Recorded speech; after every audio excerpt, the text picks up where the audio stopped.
Monsieur Denis. Je suis Pierre-Jean-Denis Émile et je suis de Port-au-Prince. Je suis metteur en scène, chorégraphe, danseur, professeur.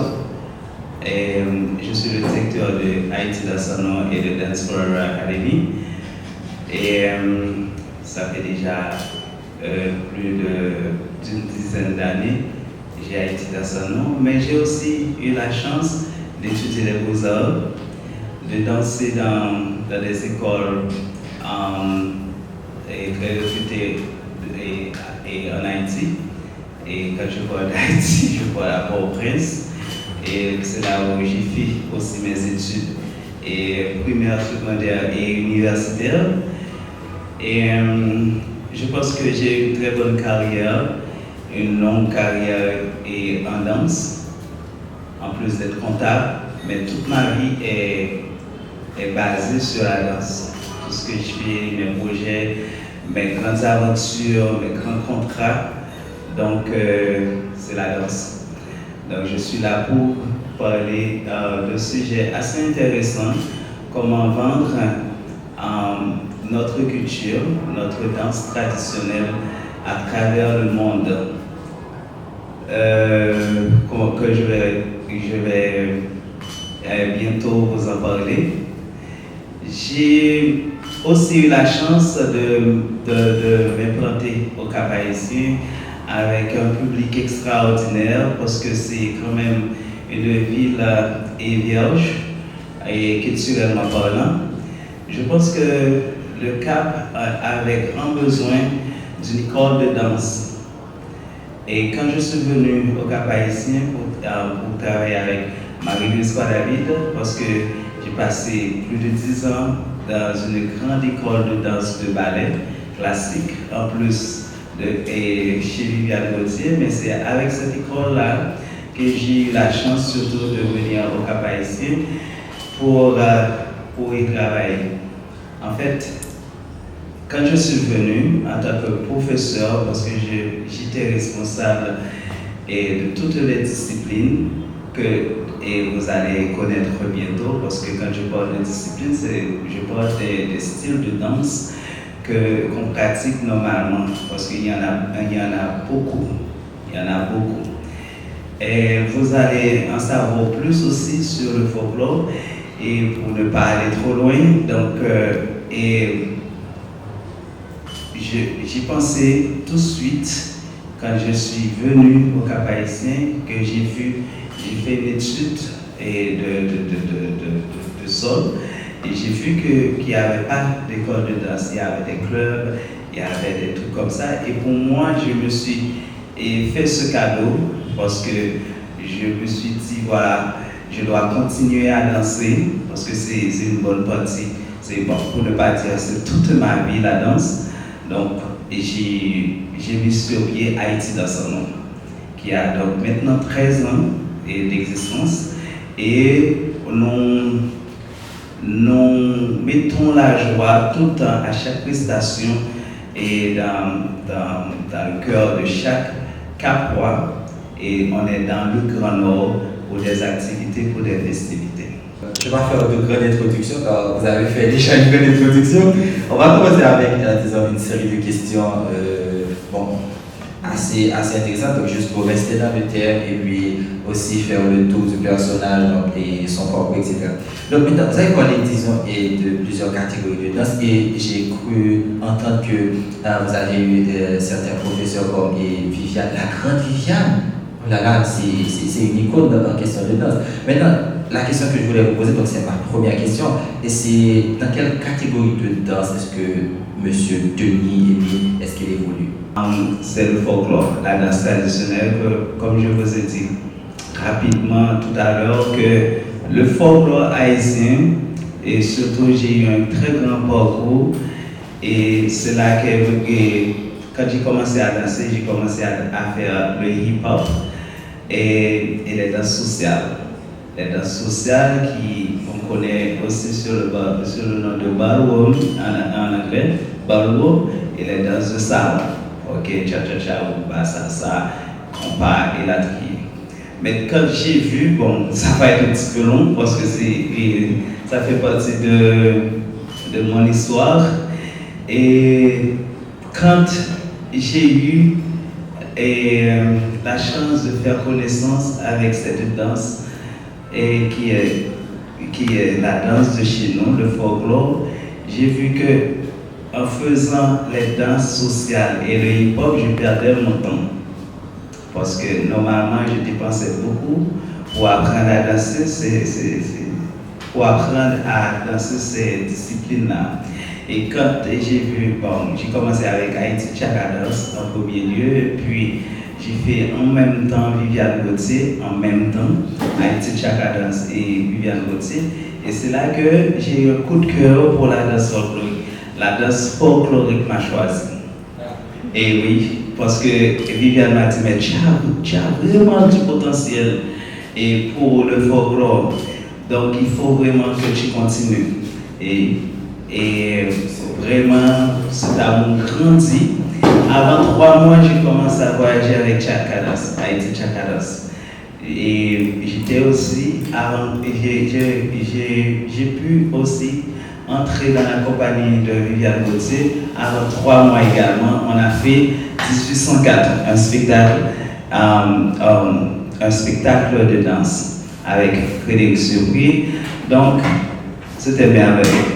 Et là, elle dansait, on parlait qui dansait comme. Et cette expérience avec Viviane, bon, j'ai une liste de questions, mais ça m'intéresse un peu, cette expérience avec Viviane. C'était comment? Qu'est-ce que ça t'a apporté de plus dans? Et maintenant aussi, cette expérience que tu as fait, qu'est-ce que ça t'a donné pour la suite de ton parcours? Une assurance, et une belle assurance, et puis ça annonçait un avenir prometteur. Et comment? Parce que quand Viviane elle-même, qu'elle repose en paix, elle est morte. Donc elle est morte, mais elle reste et demeure vivante dans la vie de chaque artiste haïtien. Et en fait, Viviane Gauthier et mariée avec elle était extraordinaire. Elle tenait mes pieds quand j'ai commencé à danser. Et comment oublier un geste aussi noble. Donc, c'était merveilleux. Et toutes les fois, Viviane Gauthier avait des danseurs parce que c'était le centre artistique que d'autres compagnies venaient chercher des danseurs, soit pour des spectacles ou bien soit pour des auditions. Et j'étais l'un des danseurs de Viviane Gauthier qui ne lâchait pas. Donc, j'étais un petit peu fidèle. J'étais aussi fidèle avec Viviane, Wisma Daphnis de Haïti Chakadas. Parce que quand mon côté, je n'ai pas à courir à droite et à gauche, je me concentre et je vais droit. Je vais tout droit. Et on est en Haïti. Okay? En Haïti, on sait que quand on parle d'art, la question de l'art, c'est une question assez sensible.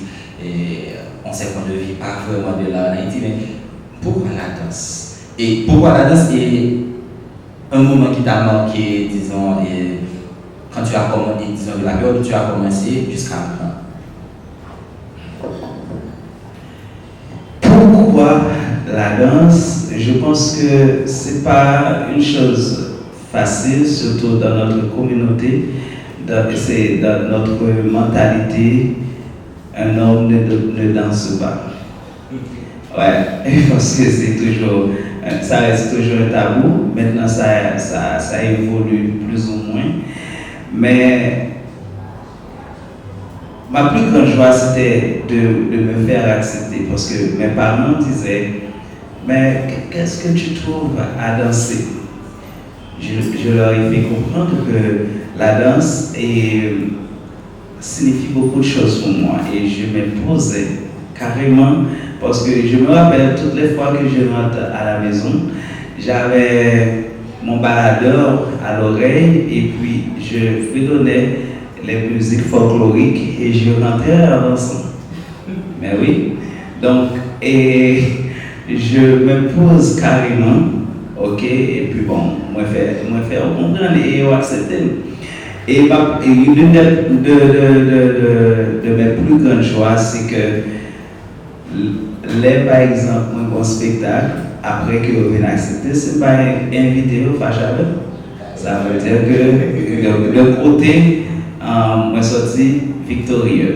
Oui, ça c'est intéressant de voir. Toujours pour ouais que les gens choisissent soit pour l'artiste, pour faire peinture, etc., pour le chanteur, pour le danseur, etc., parlent toujours réticents à ce sujet. Et les avis que Timon Père, c'est toujours montrer un certain intérêt pour les mêmes. Donc, moi, ce sont des clichés que nous avons ou un petit peu mettre de côté parce que on est libre de s'exprimer, on est libre de vivre sa passion. Et puis, regardez le monde ça pour venir, sans faire spectacle fait, et puis le monde qui va apprendre à danser, donc c'est assez intéressant. Maintenant, nous parlons de danse haïtienne. Et puis, vous ne parlez pas tout que bon, on fait une partie qui est en fait de danse, etc. Mais les parler de danse haïtienne, est-ce que nous sommes capables de catégoriser une série de danse comme danse purement haïtienne? Ok. Nos danses haïtiennes sont surtout nos danses folkloriques. Et nous avons au moins 101 rythmes. Ils sont nombreux, que en peu de monde pas connaît. Et en plus le compas. Alors, le compas, c'est un de nos rythmes, c'est avec mon Jean-Baptiste, donc qui permet pour au moins mettre des compas dans l'échelle que dire. Parce que dans les grandes Antilles, les petites Antilles, et maintenant, compas nous remplacé à un niveau extraordinaire que les danses de la France, aux États-Unis, tout ça a commencé à grimper l'échelle. Pour nos danses folkloriques, il y a un pile. Et c'est étonnant, ça va vraiment t'étonner, ou bien ça va vous étonner d'entendre que même les grandes écoles de la capitale, les grandes compagnies de danse, n'ont pas pu et vraiment utiliser 40 dans 101. Donc c'est tellement nombreux. Et malheureusement, nous avons vraiment des rythmes qui sont en voie de disparition, qui disparaissent parce qu'on ne les utilise pas. Mais on ne les utilise pas, mais qu'est-ce qui fait que nous gagnons au moins 100 rythmes et puis même quand c'est c'est 4, est-ce que c'est une méconnaissance qui gagne ou bien est-ce que c'est son désintérêt qui gagne par rapport à ça? Et, en fait, c'est pas méconnaissance ni désintérêt. Je pense que c'est oui ou nombreux, mais on les utilise surtout dans le vaudou. Parce que les rythmes, la façon de battre tambour et folklore, les rythmes folkloriques, ils ont une ressemblance, mais ils n'ont pas même bagaille. Parce que vous pouvez interpréter ça un roi, parce que chaque rythme a un patron, chaque rythme a une couleur et une façon que il bat. Parce que chaque fois qu'il est venu, il demande un bagaille, un bagaille qui est affilié avec lui. Moi, je ne suis pas bon, je mets tout ça de côté parce que. Non, moi-même, je danse sainement parce que c'est ma culture et moi, je dis avec tout cœur et moi, pas valorisant. Au contraire, je suis baptiste, non baptisé. J'adore ma culture, j'adore l'art, j'adore et c'est ce qui me fait c'est ce qui me fait sentir en vie. Donc, je pense que des fois, je suis stressé, je débarrasse le salon, je fais place et puis je danse et puis ça passe. Donc, et c'est une façon aussi de me divertir, de me sentir moi-même, de vider mon esprit et de faire évader mes problèmes. Donc, je pense que ça joue un gros rôle dans ma vie. Maintenant, nous parlons de danse haïtienne, nous sommes en Haïti, donc qu'est-ce que cela représente, disons, culturellement, socialement, qu'est-ce que cela représente pour nous autres, haïtiens, nous autres jeunes, surtout que nous avons une expérience, parce au moins pour aider nous, qui valeur ça gagne, nationalement et puis internationalement aussi. Nationalement, c'est que nous avons un attachement avec la culture et il est très important, des fois, on se sent perdu parce que on est perdu parce que vraiment on ne connaît pas son origine. On a fui la réalité, on a fui ça qui côté nous sorti, tout ça. Donc, il est important pour qu'on ait aller en bas pour monter. Donc, soit sauter étape pour pas jamais capable d'évaluer tout. En fait, et pas seulement, je pense que folklore est causé avec moi. C'est une grande histoire. C'est que avant même que moi tombe amoureux de lui, il t'a filé ma main. Et nous mettons d'accord et nous entendons et puis bon, qu'on est là dans la phase, nous avons fait Simon ensemble, nous avons fait Simon petit. Mais c'est tout un poésie quand vous dites que. Ouais, certainement. C'est ou pas problème. Parce que toute ma vie est construite là-dessus. C'est pas parce que moi, comme c'est moi, comme non, mais tous mes rencontres, les pays que j'ai eu la chance de visiter, j'ai visité au moins 15 pays internationaux, c'est vraiment extraordinaire. C'est à l'aide du folklore haïtien. Les pays que j'ai pu visiter, soit dans des échanges de culture, soit dans des festivals, et soit pour des formations, c'est quand même merveilleux. Et je vous coupe un peu. Et vous avez visité des pays avec la danse, pour la danse, pour faire des formations, pour faire des organisations. Mais comment vous avez recevoir le fait que vous venez ensemble avec des, disons, danse haïtienne pour vous? C'est toujours un grand plaisir pour mon haïtien qui danser parce qu'on est différent. On a notre culture et comme j'ai eu la chance dernièrement de présenter et de faire un hommage au roi Christophe, cette légende, bien sûr, ce rêveur, ce bâtisseur. Bien sûr. Oui, parce que je pense que Haïti en a grand besoin d'avoir des citoyens ou bien des hommes comme Christophe qui ne regardent qui ne se contentent pas de voir les paumes de la main, mais qui voient et plus loin de là où tout le monde peut voir. Je pense que c'est là que nous avons besoin de faire. Parce que tu vois, tant qu'on investit dans nos bagailles, on fait bagaille la machine, tout ça qu'on fait dans la vie, soit investi là-dedans, c'est passion qui parle de parole. On ne va pas arrêter comme ça, nous jeunes tout avantage ça dans la danse. Ok? C'est que toute relation, on n'a pas de danse tout à l'heure, tant qu'il y a une femme, tant qu'il y a un monde qui a une relation ensemble avec lui. Effectivement, dans toute relation qui met une bonne base, les durable et les ferme pour une certaine assurance là-dedans. De nos jours, moi passé de présentation et moi c'est une grande référence. En plus d'avoir Haïti dans ce monde, mais j'ai aussi Dance Forever Academy. Des enfants qui dansent et aussi des parents qui viennent apprendre à danser.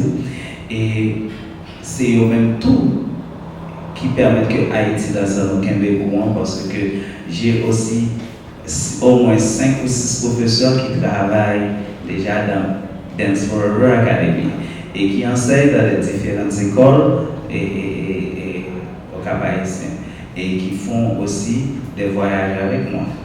Donc, c'est ça. Tout ça qu'on va entreprendre ou investir là-dedans, c'est faire avec amour, premièrement, et puis tout l'autre bagage va venir. L'argent va venir. Ok? On ne va pas comme c'est qui l'argent va venir, mais de façon que au plus vous jetez dans la vie, c'est plus vous ramasser. Alors, je dois vous dire que Haïti dans son nom, pourquoi Haïti dans son nom, pourquoi Dance Forever Academy?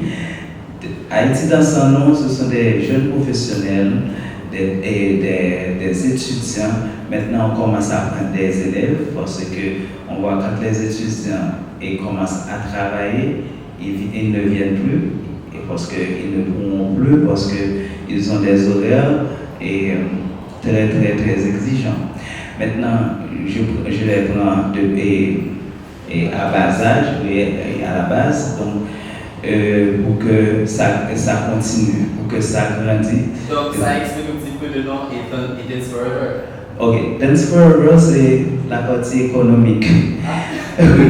La partie économique, parce que vous voyez, j'ai au moins une cinquantaine d'enfants qui dansent avec moi, que le parent. Alors, je dois dire que la danse coûte cher à travers le monde. La danse coûte cher partout où on va dans le monde. J'ai été à Cuba, j'ai vu l'accueil que les garçons font pour aller s'inscrire dans une école de danse. Et la danse est presque obligatoire dans ces pays-là, parce qu'on doit au moins prendre 3 sports, la natation, militaire et la danse. Donc, c'est ça. Maintenant, je voulais vous poser une question. Est-ce que, je sais qu'il y a des compétitions qu'on fait pour la danse, pour certaines disciplines, mais est-ce que, par exemple, dans la compétition, est-ce qu'il y a une représentativité de danse, est-ce qu'il y a une partie folklore qui est dans la danse internationale, ou bien est-ce qu'on va figurer parmi dans la liste dans ce qui est dans la compétition internationale? Of course. Donc, compas et concours et tout, parce que de nos jours, compas, et ça fait l'entrée dans la danse sociale, et il y a une compétition compas. Et ils n'ont pas fait vraiment compétition de danse folklorique. Par exemple, je crois que Junior Boyka était dans une compétition, et puis pendant que dans la compétition, il mettait des mouvements folkloriques là dans l'étape danse, soit en samba ou bien en salsa, c'est pas trompé, et puis que tu fais, et c'est ça que tu es dans une compétition internationale qui gagne, et plus, en cinquantaine et groupe, elle est arrivée en troisième position. Juste parce que ce mouvement folklorique, donc, ça a attiré l'attention. Donc, il faut dire que c'est original. Original. Il faut toujours chercher à être original. Si à l'échelle internationale, pas vraiment une représentation de danse folklorique, sinon qu'on touche originalité que vous avez côté là-dedans, est-ce que, disons, à l'échelle nationale, entre l'école, il n'y a pas des compétitions qui vont organiser? Oui. Oui, il y a une compétition qui est organisée et c'est capable d'aller avec culture ou transporter et aller par exemple dans une plus grosse compétition qui fait American Got Talent, ok, ou aller présenter, ce que vous connaissez ça, que vous présenter à de bonne qualité parce que il y a aussi des règles, c'est pas parce que c'est la danse folklorique ou bien c'est pour parler, il y a des règles, il y a un standard international. Et de nos jours, il y a je suis sur un projet où on commence à écrire un livre sur la danse folklorique parce que les documents, on doit avoir des documents quand on parle de folklore, vraiment il faut avoir vraiment des références écrites parce que c'est pas que histoire des vagues puis on invente ou bien on improvise, mais c'est que on va dire ok, une telle référence livre que moi capable que on connaît plus sur danse folklorique.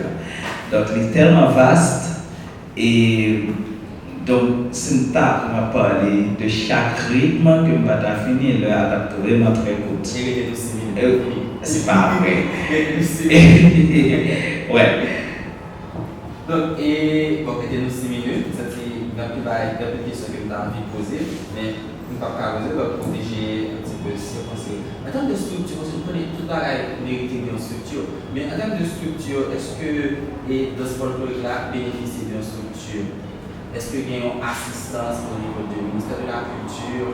Est-ce qu'il y a une association qui est montée pour protéger le patrimoine? Ça, comment ça est? Ah, bien la question. Mon cher, c'est une très très très très belle question.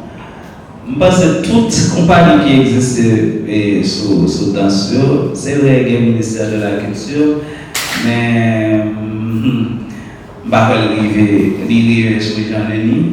Et bon, dans tout pays qu'on va traverser, on parle à un festival quelconque capable allemand de support. Par exemple, moi, j'ai l'île de Gorée, et c'est là où étaient nos anciens esclaves. Et puis, aussi, c'est une très, très, très belle aventure.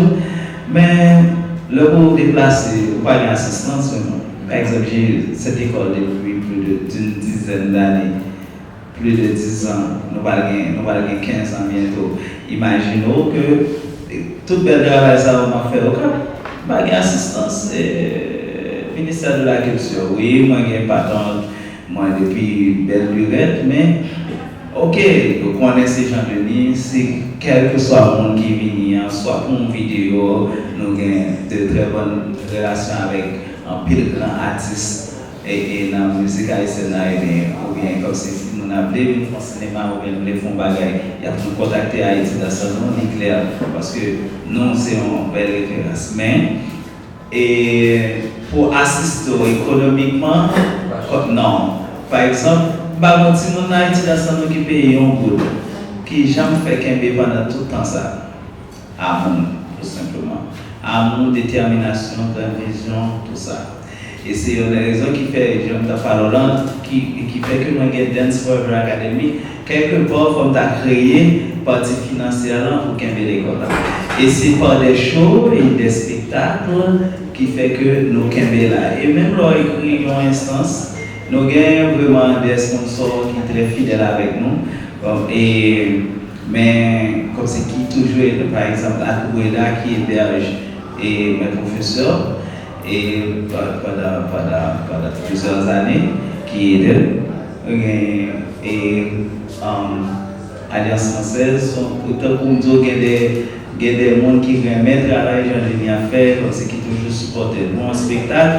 Donc, c'est énorme. Un spectacle qui coûtait 3 millions de gouttes, 4 millions de gouttes, c'est beaucoup de dépenses. Mais quand je suis adressé une lettre au ministère de la Culture, donc, c'est faut gagner monde pour exister, ou bien ils n'ont pas de fonds disponibles.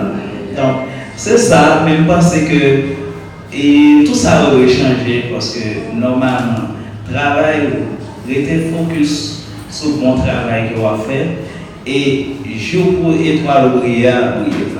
Et moi j'ai une vision et mon objectif là c'est faire mon marché dehors. Ou alors un bon produit, c'est le monde qui marche dehors, qui cherche. Si vous bien là, bon, monsieur ça va pas mélanger. Donc, vous mettez dans la zootique, il y a bien chercher. Donc, on va finir, et monsieur Denis, nous mettons et les influenceurs aussi ça. Et toujours proposer des mots, et puis nous n'avons pas nous avons 5 mots, on choisit un à 5, comme un chiffre, puis on envoie un mot, et puis on dit ça, ça est. 1 à 5. 1 à 5. 1 à 5, 3. 3. Bien bel chiffre. 3. Plaisir. Plaisir.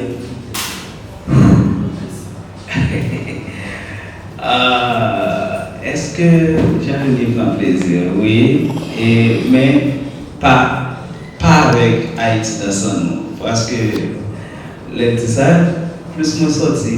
Bon, moi toujours sous garde, moi pas baisser la garde parce que ouais, à n'importe moment on va arriver. Donc il faut qu'on soit toujours véatif et attentif. Donc à n'importe moment. Mais pour mon plaisir à moi-même je le comprends. Ok, je m'amuse et En dansant? Bien sûr, en dansant, mais pour une festivité, parce que ou pas pour aller dans s'il n'est pas performant au côté, ou pas pour elle. S'il n'y a pas une invitation spéciale, ou pas pour elle. Pas parler en programme DJ, c'est pas parce que nous avons quel problème avec elle. Moi, je dis non, moi, faire des activités avec des jeunes, mais j'ai été quelqu'un de très mûr c'est si nous côtoyons un jeune, c'est qu'on y a, mais j'avais toujours de grandes visions comme si je côtoie des gens qui ont vécu beaucoup d'années avant moi. Donc, de la vieille école. De la vieille école. Ok, le deuxième mot, donc tu me donnes notre chiffre toujours en toujours en 5. Le deuxième chiffre, on a donné 3, le deuxième chiffre, ça va être quoi? Et un deuxième, 5. 5. Toujours le chiffre. Ok. Oui. J'ai le mot esprit. Ouais. En fait, le mot esprit, c'est il faut toujours être vous-même. C'est-à-dire entrer dans vous-même, faire le vide pour jouer une solution. Parce que la réponse, ce n'est pas mon cap de niveau, c'est vous-même. Ou faire confiance d'abord. Alors, il faut, spirituellement parlant, je suis très fort. Je fais toujours confiance à Dieu. Parce que moi, tout ça me possède, tout ça me tout ça me fait, c'est bon Dieu qui moi je publiquement et m'a continué à dire. Et je suis très spirituel. Je ne suis pas religieux, non. Comme si chaque dimanche à l'église, je ne suis pas celui qui se fait non plus remarquer parce que je n'aime pas me faire remarquer. C'est pour parler de moi, c'est là, c'est moi. Non. J'aime pas ça. J'ai une éthique personnelle, comme si contacter avec mon petit pas quitter le tomber. Tout comme, par exemple, que moi, j'ai un spectacle et m'a fait Henri. Alors, c'est bon, j'ai qu'à faire comme ça. So, dans une petite anecdote, je ne vais pas prendre trop parce que spectacle nous connaît au Cap. Ou bien un spectacle. C'est un gros risque, même dire qu'il en soit ainsi, parce que bon Dieu voulait faut le faire comme ça. Le spectacle a fait à 5h30. Les gens commencent à venir. La pluie commence à tomber. La pluie commence à tomber. Et il dit, si la pluie va passer dans 30 minutes, je reporte le spectacle. Et puis la terre va durer tout ça. Pardon? Il va durer tout ça. Eh bien, oui, la bien passe à 7h, 6h30, 7h. Et puis 30 minutes après, je mettais sur tout réseau que je me reportais avec les gens qui étaient là, qui étaient déjà là, et puis ils connaissent que le spectacle a reporté. Moi content, tout le monde a dit, bon, vous voulez, je comprendre. Ou que tout dépasse ça, et vous voyez ça, on dit ça, c'est pas chargé. Alors c'est pour dire que il faut qu'on rester positif, même dans le malheur. Et je crois que j'ai un de mes soldats qui se trouve juste en face de moi. Donc, et il était là, nous avons dansé ce jour-là.